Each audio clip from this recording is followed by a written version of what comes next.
I turned 35 and threw myself a party. Nothing extravagant. Just a backyard setup with string lights, homemade food, a Spotify playlist I spent 2 hours curating. I even baked the cake myself. Chocolate with raspberry buttercream. My favorite. I sent invites 3 weeks in advance. Mom said she'd check her schedule. Ava, my sister, left it on read. Dad didn't reply at all, but I figured they'd show. I was always the one who remembered their birthdays, who sent flowers, who booked restaurants and wrote heartfelt cards. Surely they'd come. By 7 p.m., the candles on the table had melted to stumps. By 8 o'clock, the guacamole had turned gray. By 9 o'clock, I turned off the music and packed everything into Tupperware. No one came. Not one text. Not one excuse. Not one single call to say, I'm sorry. 5 days later, I got a group text from my mom. We're organizing Dad's 60th. A week in the Keys. $2,800 per person. Venmo me. No hello. No happy birthday I missed. No acknowledgement that they had ignored me entirely. Just a bill. I stared at the message for a long time, the words blurry from the rage tightening in my chest. And then I did the only thing that felt right. I sent her $2 with a note, congratulations. Then I went to the door, changed the locks, and blocked every number in my phone tied to blood. 3 days later, Ava tried to access the joint emergency fund, the one I had contributed to month after month. Well, they called me selfish and said I never really pitched in. Blocked. And just when I thought they'd finally leave me alone, the police showed up at my door. Ma'am, we received a report that you've been missing. Family said they're concerned for your safety. My name is Delilah Quinn, and from wherever you're watching this video, stay with me. Because when the people who never show up for you start screaming when you disappear, it's not because they care. It's because you took the oxygen they were quietly stealing and learned to breathe without them. When I was 8, my sister Ava got a brand new bike for her birthday. Pink, with a sparkly seat and white tassels on the handlebars. She didn't even ask for it. Just woke up to it on the porch, shiny and perfect. That same year, I got a second-hand set of colored pencils for mine. Half of them already used, most of them broken. Mom smiled when I opened them. You're the creative one, she said. Ava's more into sports. And that was the beginning. Ava was celebrated. I was functional. She got praise, attention, extra dessert. I got told I was so mature for my age, which in our house was just code for we expect you to understand things that hurt. By high school, Ava was skipping classes and hosting sleepovers that left the kitchen trashed. I was holding straight as and washing dishes without being asked. When she crashed Dad's car, they blamed the rain. When I missed curfew by 10 minutes because of a late bus, I was grounded for a week. Still, I kept showing up. Every holiday, every family dinner, every birthday, armed with gifts and patience and just enough hope that maybe this time they'd treat me like I mattered. Instead, I got used to hearing the same phrases on loop. Don't take it personally. She's just going through a phase. You'll understand someday. But someday never came. At 28, I loaned Ava $5,000 to get her through a rough patch. I never saw it again. At 31, I took care of Mom after her surgery. Changed bandages, cleaned the house, handled insurance paperwork. Ava came by once, for 20 minutes. Left with a selfie and a story to tell her friends about how emotionally draining caregiving is. Still, they thanked her first in the group text. And me? You've always been the reliable one. Like that was love. When I planned my 35th birthday party, I knew better than to expect anything extravagant. But I thought maybe they'd show up. Turns out, I was still waiting to be seen by people who had made an art out of pretending I wasn't standing right in front of them. That night, after no one came, I sat on my porch staring at the flickering candles, and the only thing I could think was, how many more years will I waste hoping this time is different? I didn't know it yet, but I had already asked my last question of them. The next one would come in the form of silence, and that would be my first real answer. The day after I sent my mom $2 with the message, congratulations, I sat on my living room floor and opened every single drawer they'd ever had a key to, metaphorically and literally. The front door? Lock changed. The spare key I'd hidden under the flower pot for emergencies? Tossed. The shared streaming account that they used but never contributed to? Cancelled. The family group chat that only pinged me when someone needed help moving, borrowing money, or crying about their drama. I left it without a word. I went down the list and blocked every single number tied to my bloodline. Not out of anger. Out of clarity. It wasn't about deleting people. It was about removing access to me. My peace, my time, my energy. Things they had taken freely without ever asking if I had enough for myself. That day, I opened my freezer and stared at the leftover birthday cake I had wrapped in foil. Still untouched. I took a bite. Cold. Sweet. Dense with sugar and a quiet kind of grief. Then I threw it in the trash. There was no ceremony. No sad music playing in the background. Just the sound of a plastic lid closing. Final. After that, I logged into the joint emergency savings account. The one they'd all agreed was for family stuff, but which in reality meant I deposited $250 every month while Ava pulled money out for spontaneous spa trips and Dad used it to pay for his fantasy football bets. I had funded 90% of it. I froze it. I didn't drain it. I didn't steal. I just made it so no one could touch it, not without me present. 3 days later, Ava tried to withdraw $800. Declined. That was when the text started. First from her. Hey, I think something's wrong with the bank. Then from Mom. Did you change something with the joint account? Then again from Ava, this time more direct. Why are you being petty? It's not that deep. I stared at that last message for a long time. Not that deep? They hadn't shown up to my birthday. Hadn't texted, called, or acknowledged me. Had sent me a bill instead of sorry. But I was the petty one. I didn't reply. That was the day I turned my phone off for good. I told my clients they could reach me by email only. I logged out of social media. Deleted my photos from our shared iCloud folder. I didn't owe anyone an explanation. Because the truth was I hadn't disappeared. I just finally stopped giving them a front row seat to the life they never clapped for. And that silence, it wasn't passive. It was power. Ava tried calling 6 times in one day. I didn't answer. She left one voicemail, her voice sweet and fake and just tight enough to let me know she was angry, but trying to sound concerned. Hey, Del, just checking in. Not sure what's going on with the joint account, but I'm assuming it's a glitch. Let's talk soon, okay? I didn't call back. I didn't explain. Because here's what they never understood. I was never asking for attention. I was asking for respect. And when you stop giving people your labor, your money, your energy, your emotional first aid kit, they don't grieve the relationship. They grieve the loss of your usefulness. I saw it play out like a movie. First confusion, then concern, then irritation, then full-blown meltdown. By the end of the week, my mom had emailed me. We're family. We don't freeze each other out like this. I almost laughed. They didn't freeze me out? They skipped my 35th birthday like it was nothing. Sent me a bill 5 days later. Didn't send one message to ask if I was okay. But now that the ATM was offline, now we're family? I left the email unanswered. And that's when they did the most dramatic thing of all. They filed a missing person report. It's almost impressive, in a way, the leap they made from you're dramatic to you've disappeared. 3 days after I blocked everyone, 2 uniformed officers showed up at my door. I opened it in pajamas, holding a cup of tea. Ms. Quinn, we received a report from your family that you might be missing. They said you've been unreachable, and they're worried. I blinked. I'm not missing, I said. I just stopped answering people who hurt me. They looked at each other, like they weren't sure what to do with that. I invited them in. Showed them the birthday photos, candles lit, food untouched.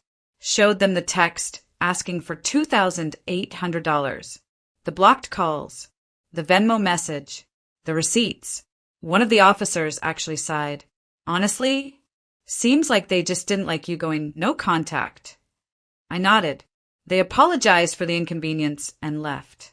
And that night, I posted a photo of myself, hair wrapped in a towel, book in my lap, mug in hand. Caption, not missing, just unavailable. No names, no drama, no hashtags, but I know they saw it Because silence may be invisible, but its weight? It's unforgettable. After the police left, I sat in complete silence. Not the awkward kind. Not the kind that makes your skin itch with loneliness. This silence felt earned. Like peace that had been waiting its turn for years. The officers had left with their little notepad and polite nods. They hadn't treated me like a threat. Just another adult who decided to set boundaries, which, imagine that, is not a crime. Still, I couldn't shake the absurdity. They reported me missing. No calls on my birthday. No knock on my door the day after. But the second I stopped being useful, I was suddenly lost. It wasn't concern. It was control dressed up in panic. The only thing missing was their ability to reach me. And that I was not returning. That same night, Ava posted on her Instagram story, not directly about me, but I know shade when I see it. Some people disappear and think it makes them mysterious, but mostly it makes them selfish. A beach selfie followed. Caption, #family first. Funny how the people who preach family first are always the ones who think that means you come last. I didn't reply, didn't screenshot, didn't even care, because I had my own version of reality, and for the first time, I wasn't editing it for someone else's comfort. Instead, I went to therapy. I started with 1 session a week, then 2. I unpacked things I hadn't said aloud in years. How I always felt like a guest in my own family, how being good meant being quiet, how Ava could ruin a birthday and still be the one they bought a gift for. My therapist looked at me after one particularly hard session and said, "You weren't difficult. You were just honest in a family that preferred denial." That sentence stayed with me. I started writing it on sticky notes and putting them on my fridge, my mirror, my laptop. It became my anthem. I wasn't missing. I was done. Done begging for crumbs. Done interpreting silence as something I had to fix. Done playing the reliable daughter while they took until I disappeared into the background. And here's the best part. The more they panicked, the calmer I became. Because I realized the only thing they missed was the version of me they could guilt into staying. Now that she was gone, they had nothing left to manipulate. Just their own echo. Without me, they started slipping. Quietly, then all at once. I didn't see it firsthand, of course. I wasn't there, but word got around. People talk, especially when the person they used to lean on suddenly goes silent. It started with Ava. She tried to book the $2,800 birthday trip without consulting anyone. My mother assumed I'd be contributing as always. When I didn't, they were short. Hotels got downgraded. The surprise yacht dinner became a lakeside rental with boxed wine and plastic cutlery. The cracks were subtle at first. Small jabs, muttered complaints. But I wasn't there to mediate. And that's when the blaming started. Ava accused Mom of managing everything poorly. Mom snapped back, said Ava was just like her father. Dad, the quiet coward he always was, walked out halfway through dinner and didn't return till midnight. I heard all this from a distant cousin who called me out of nowhere. "Delilah, are you okay? It's a mess over here without you." That one sentence did something I didn't expect. It didn't make me feel guilty. It made me feel seen. Because all those years I was called dramatic, selfish, overreactive. The truth was, I'd been holding the whole damn house together with quiet sacrifices. And now that I'd stopped, the weight fell exactly where it belonged. They tried to act like I was invisible, replaceable. But when the glue disappears, things don't bend. They break. Meanwhile, I started breathing again. Real breathing. Deep in the lungs, into the belly, no tightness in my chest kind of breathing. I went to therapy twice a week. Started writing again. Took long walks at sunset. Phone on Do Not Disturb, not because I was avoiding anyone, but because no one left was worth answering. I launched a small design business from my guest room. Named it after a phrase my grandmother used to say, "Build soft, live loud." Clients started pouring in. Reviews were kind. Payments came on time. And best of all, no one in my inbox was asking me to fix a family mess I didn't make. I laughed more. I slept deeper. I remembered what my actual laugh sounded like, not the one I used to soften the room, the one I weaponized to keep peace. This one was real.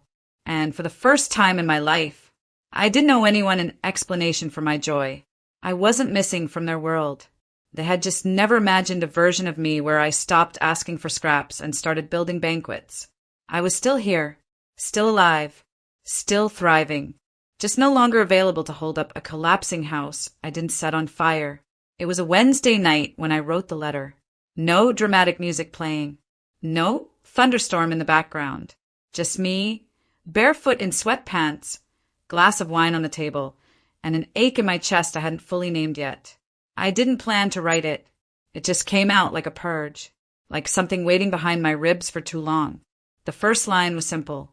This is everything I never said out loud. Then came the flood. I wrote about the birthday party no one showed up for, about sitting at that table alone while the candles burned down and the cake went untouched, about waiting, still waiting for someone to text, "I'm sorry." I wrote about Ava, how I used to envy her, not for the attention, but for how easily love was given to her, how she never had to ask for softness, how even when she hurt people, someone swept in to protect her. Meanwhile, I was the one sweeping.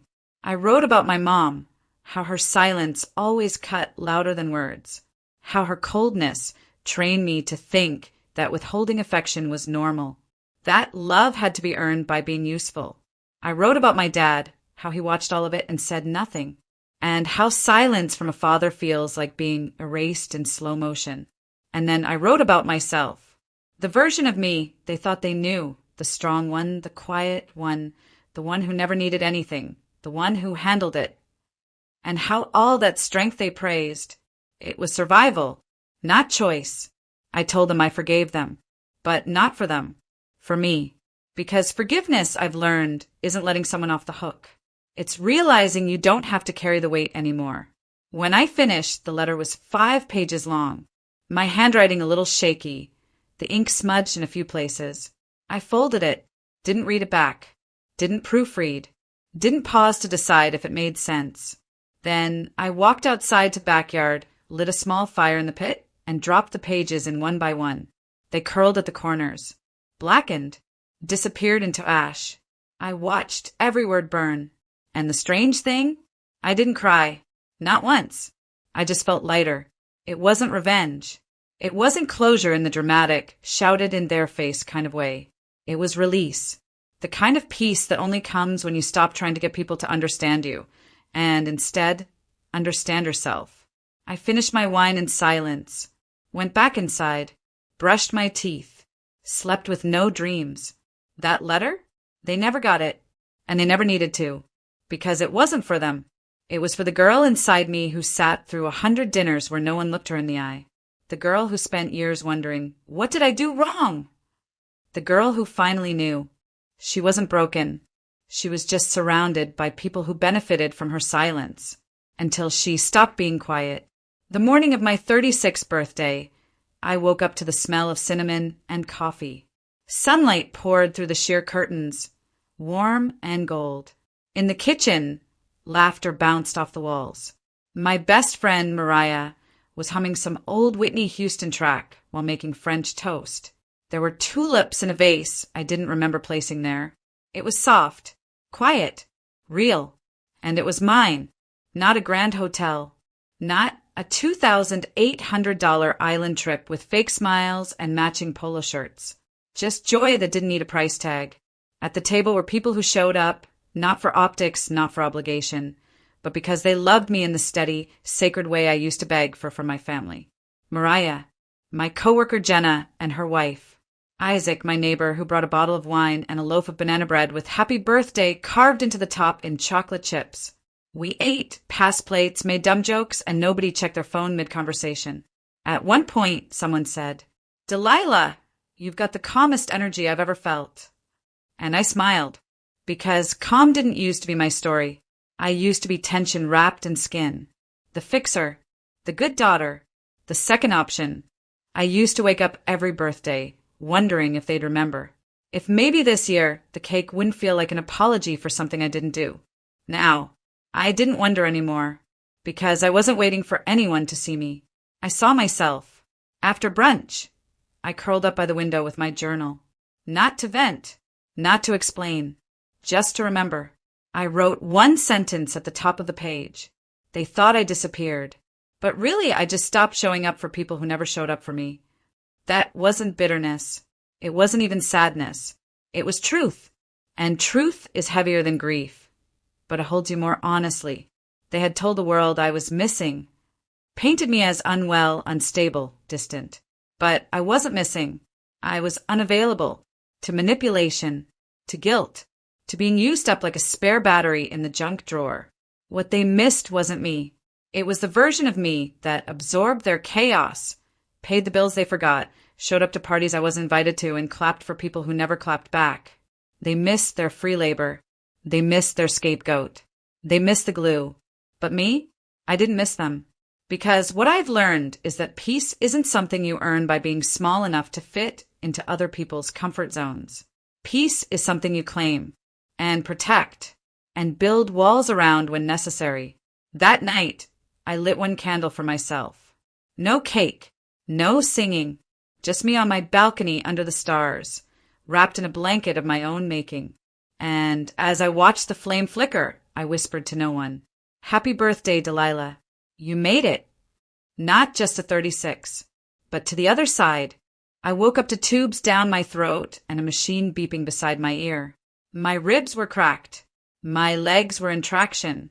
My face was half bandaged and dry from blood. I was in the ICU alone. The nurse told me I had survived a high-speed collision. A hit from the side. Glass had gone through my shoulder. I'd lost a lot of blood, but I was lucky to be alive. She said I'd been unconscious for almost 19 hours. Then she said something else, gently. "Your family was here, but they left early." They left. I blinked through tears, pain searing down my spine. The door was already closing. The next day, a different doctor came in with a clipboard. He looked concerned. "Your father signed your release forms this morning." We tried to explain it was against medical advice, but he insisted. My voice cracked. "I'm not ready to leave." "I know," he replied, quiet and ashamed. "But we can't stop him. He's your legal guardian. He said your family couldn't afford another day in this ward." I was still bleeding, still on oxygen, still dizzy every time I moved. But by that afternoon, I was discharged, dragged out in a wheelchair with my 4 pulled early and my stitches still fresh. They didn't even bring clothes, just handed me my phone, a crumpled hoodie, and a cab number. No one came to get me. I lay on the couch for the next 3 days, feverish, weak, alone. Every time I moved, I saw black spots. Then, on the 4th day, I opened Instagram. My jaw clenched. They were on vacation. Matching outfits. Sun hats. My little brother holding a smoothie in front of a resort pool. My mom posing with wine by the ocean. My dad grinning like nothing had happened. The caption said, "Much needed family getaway after a long week. Grateful for health, sun, and peace." Health? Peace? I lay on the couch, still unable to walk. My wounds had barely scabbed. My hospital bracelet was still on, and they were clinking glasses in a villa. That was the moment something shifted in me. Something small but permanent. I stopped crying. I stopped waiting. I picked up my phone and made a call. By the time they came back, I was gone. And when they opened the door to my room, someone else opened it for them. The screaming started right away. But it was too late. My name is Selena, and from wherever you're watching this video, stay with me. Because this isn't a story about survival. It's about what happens when the one you left behind learns how to stand again. And this time, I wasn't standing for anyone but myself. My dad has always said the same thing about me. Selena's the strong one. She'll bounce back. It sounded like a compliment when I was younger. At 6, when I broke my arm and didn't cry. At 10, when I stayed home sick with the flu, so my parents could take my brother to his robotics camp. At 14, when they left me with an old neighbor during Christmas because flights were too expensive for 4. I was always the one who'd understand. The one who didn't need things. The one who knew better. My little brother, Noah, got new shoes every semester. I got hand-me-downs. He got cake and balloons. I got, "We'll celebrate next week." He got space to mess up. I got silence when I succeeded. "You're independent, Selena." "That's a good thing," Dad said once. And for years I believed him. Even after I paid my own way through community college. Even after I started covering my own medical bills at 19. Even after I skipped my senior prom to babysit Noah when they forgot he had school off. Every time I wanted to speak up, I told myself they're doing their best. But that ICU visit? That broke the last excuse. They didn't forget me. They abandoned me. Because it was cheaper. Dad signed me out of hospital while I was still leaking blood from my chest and couldn't walk to the bathroom, just to save on a few days' worth of hospital charges. 3 days later, they were sipping cocktails in the Maldives. Not once had they checked on me. No calls. No messages. Not even a bottle of water left behind. I would have starved if it weren't for my neighbor, Jen. A 60-year-old widow who heard me groaning through the wall and brought soup, clean towels, and painkillers. She sat beside me while I vomited into a bucket and whispered, "This is not what love looks like, sweetheart." I nodded, but deep down I didn't fully believe it until I saw the vacation photos. They took Noah. They took champagne. They took peace and left me with fever and torn stitches. And when they came back, they didn't call. They didn't knock. They didn't ask if I was home. They unlocked the front door of the house they thought was still theirs, because technically the lease was under my dad's name, and barged right in with new shopping bags and a $1,000 suitcase rolling behind them. But they didn't find me on the couch. They found a woman in scrubs holding a clipboard. She looked them in the eye and said, "Can I help you?" They screamed, "Mom first, then Dad." Noah stood frozen in the doorway, holding his pool float. But the woman didn't flinch. She smiled. "Oh, you must be the guests. Selena told us to expect a reaction." And that's when it really began. The woman at the door didn't even flinch when my mom started yelling, "Where is Selena? Why are you in our house?" She stood calmly, clipboard in hand, in full nurse scrubs. "This isn't your house. I'm the new tenant." My dad pushed past her, red-faced. "That's impossible. This lease is in my name." She nodded. It was until last month. They turned to the living room and froze. All the furniture was different. Neutral, minimalist. No family photos, no mismatched couches. None of the old stuff they'd left behind when they flew out for their luxury escape. Their voices cracked over each other in disbelief. "Where's the blue sofa? Who moved the mirror? What happened to our things?" The tenant, her name was Rochelle, gestured to the hallway. Everything was removed. Legally, with signed authorization. My dad pulled out his phone, pacing. "I'll call Selena. She doesn't have the right to do this. I'm taking this to court." But he couldn't call me, because I'd blocked him, and the number he was calling had long since been shut off. He turned to Rochelle again. "Who gave you permission to live here?" She smiled. "Selena Carter, the sole leaseholder." That's when they started unraveling. He stormed toward the back hallway, tried to push past her, but she stepped in front of him. "Sir, you don't live here, and if you attempt to enter the private quarters, I'll be forced to call security." "This is my house," he barked. But it wasn't. When he signed my discharge papers to get me out of the hospital early, he inadvertently gave me full legal freedom. I wasn't a dependent anymore. I wasn't a minor. I was free, and I acted fast. While they were clinking glasses in the Maldives, I had gone to the leasing office, updated all paperwork, and, with the help of a small payout from the hospital after I filed a grievance, paid off the next 3 months in full. The landlord had no objections. After all, I was an adult. The original lease had expired, and I was listed as a co-resident. When Dad didn't renew, I did. And the first thing I did with that power? I sublet it to a tenant I met through a nurse at the clinic I was recovering in. I moved out quietly, took what I needed, and left the rest behind.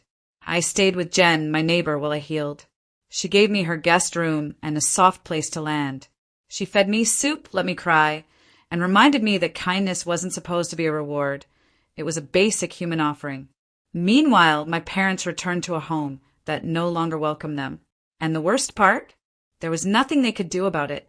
Because for once, the girl they left behind had already moved on. I didn't leave in anger.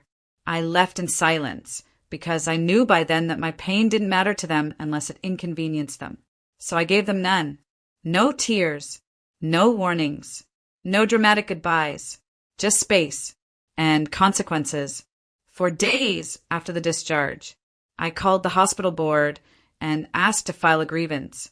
Not an emotional rant, a formal report. I was discharged from the ICU against medical advice, I told the administrator calmly, while still unable to walk, sit upright, or control my pain. I have documentation, photos, and the nurse's incident notes. I believe my life was endangered by someone else's decision. There was a long silence on the other end of the phone. You're the patient who was released on February 12th. Yes. We'll be launching an internal review immediately.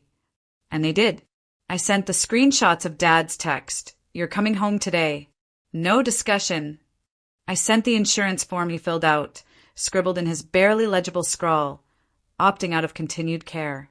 It was the first time I realized how much power he'd had over me and how quickly he'd weaponized it to save a few dollars. The same week, I called my bank and asked to remove all joint accounts I had opened 1 year ago with my father listed just in case. I closed it. I opened a new one, locked with two-factor authentication and a password no one else knew. I changed my credit card, changed my online passwords, checked my name wasn't tied to anything but my own records. Then I called my phone carrier and removed the family plan. A slow erasure, quiet, precise. Every click was a step away from them. Then came the apartment. I moved out quietly. Jen helped me box what little I had. My books, my clothes, my laptop. I left behind the rest. The clutter, the memories, the guilt. While my family was posting pictures of beach hammocks and dinner cruises, I was signing the lease renewal and calling in Rochelle, the nurse I met through a recovery support group. She needed a place close to the hospital. I needed someone who wouldn't flinch when my parents came knocking. We both got what we needed. The best part? They never saw it coming. They returned home expecting to walk into their old life.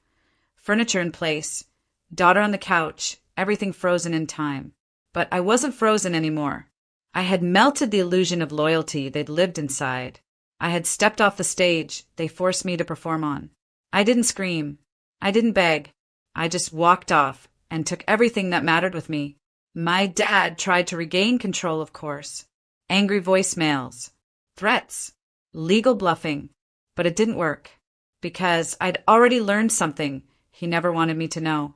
Freedom doesn't have to be loud. Sometimes it's just locked doors and unanswered calls. And I wasn't just gone. I was finally free. It started with the usual, damage control.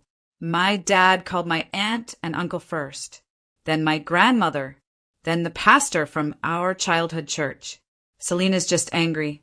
She's been emotional since the accident. She misunderstood everything. We never abandoned her. We just needed a break.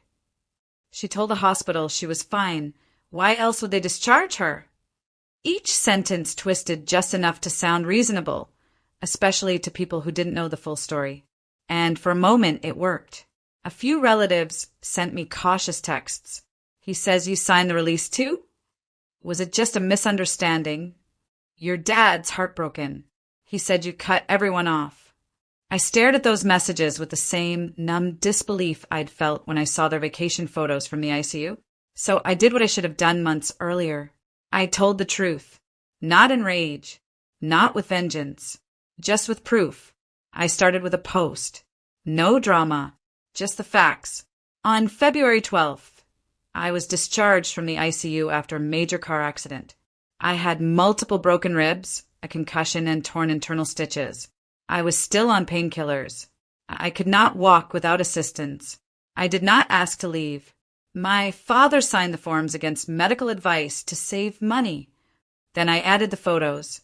My bruised face, swollen and bandaged. The release form. The nurse's written note. Discharge against medical recommendation. Guardian insisted. And finally, a screenshot of my family on vacation 3 days later.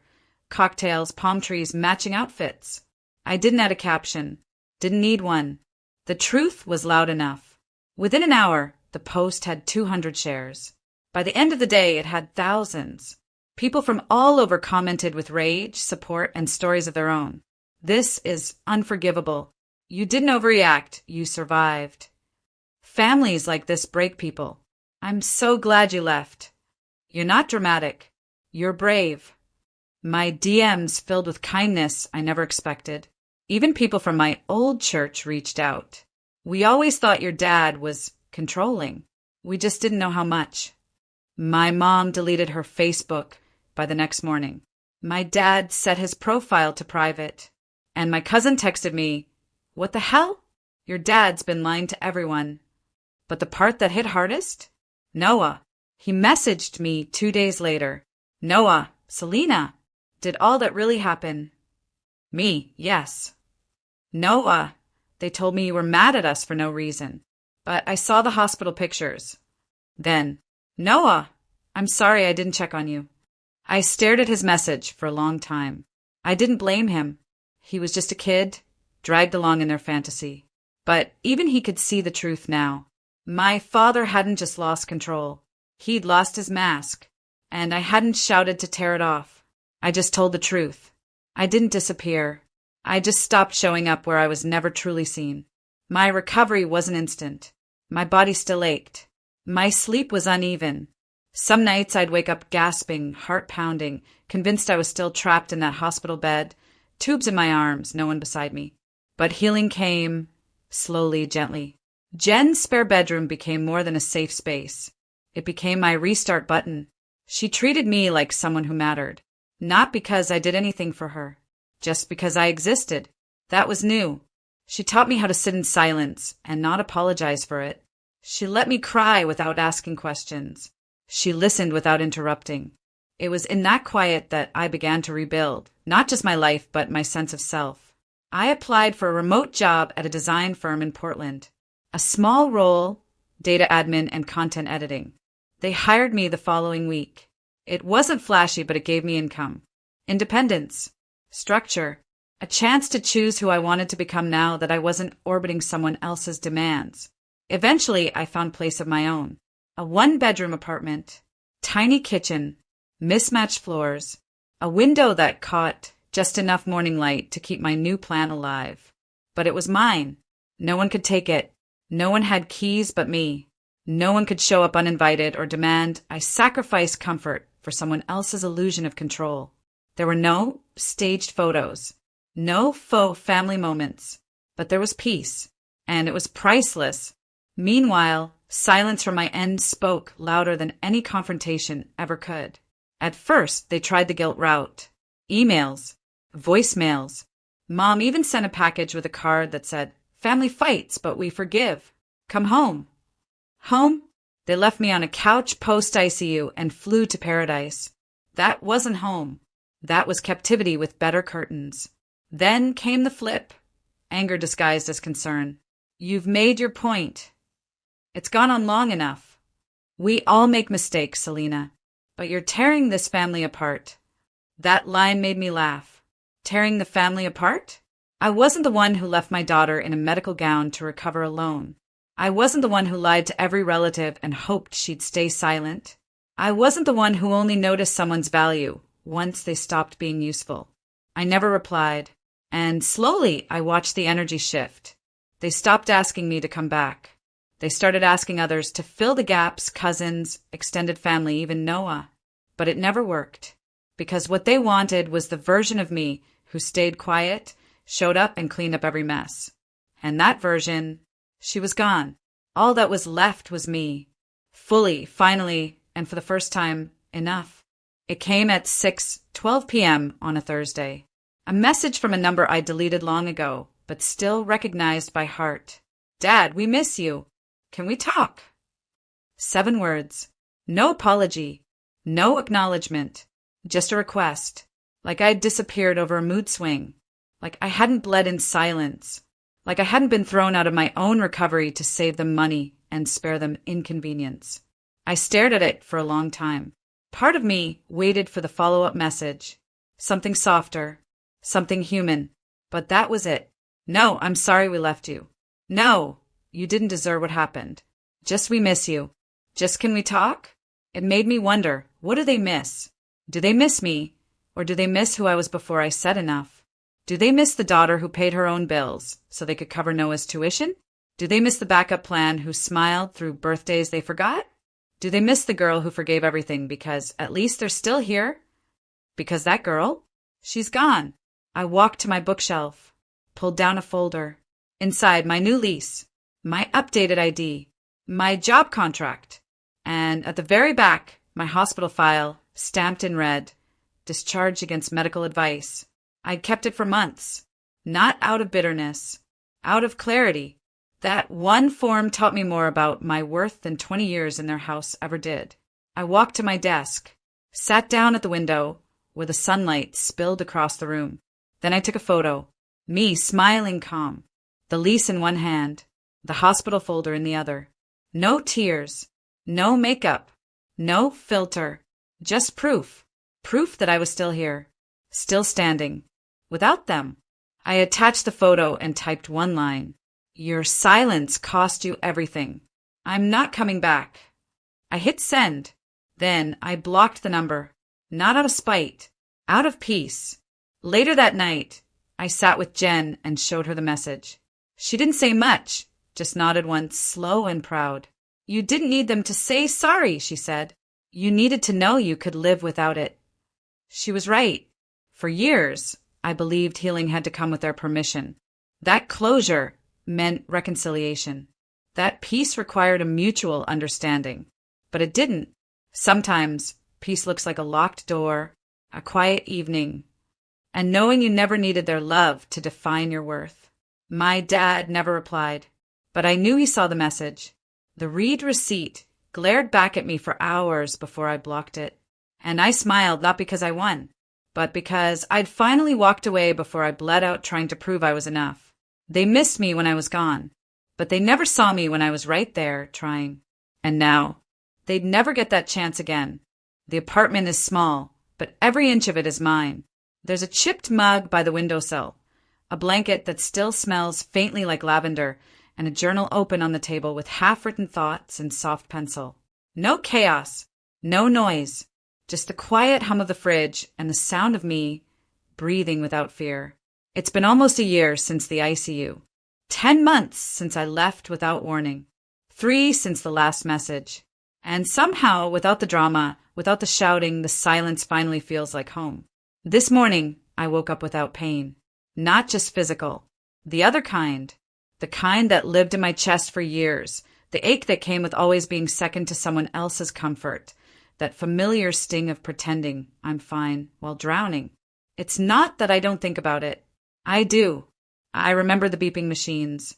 The nurse's gentle hand. The silence when I realized no one was coming back. But now those memories float by like passing clouds. Visible, but no longer storming through me. Today I wrote in my journal. I used to beg for love in small ways. Through chores. Through silence. Through obedience. Now I love myself loudly. By resting. By choosing. By walking away. I closed the book. No need to write more. I've made new friends. Started a small book club. Picked up freelance work designing covers for authors who, like me, are still learning how to tell their own story. I drink coffee slow. Walk to the park sometimes without music. Let myself be proud of the quiet victories. There's no revenge left in me. Not because they didn't deserve it, but because I don't want to carry their weight anymore. They were the fire, but I was the match that walked away before burning. Jen still checks in, though she's traveling more now. She sends postcards, always handwritten. You saved yourself. That's the story I'll tell when people ask what courage looks like. I keep those cards on my fridge. No family photos. No holiday cards. Just the quiet proof that love can find you, even if it doesn't look like the family you were born into. I haven't heard from my parents since the last message, and I'm okay with that. No more wondering what they're thinking. No more hoping they'll see what they did. No more need to convince them that I mattered. Because I do. Not because they say so. Because I lived. Because I healed. Because I build a life without their approval. I light a candle near the window and sit with my thoughts. I don't cry. I just breathe. And smile. And let go. Not because they ask for forgiveness, but because I no longer need their apology to move forward. They abandoned me when I couldn't walk. And now that I stand tall, they'll never stand beside me again.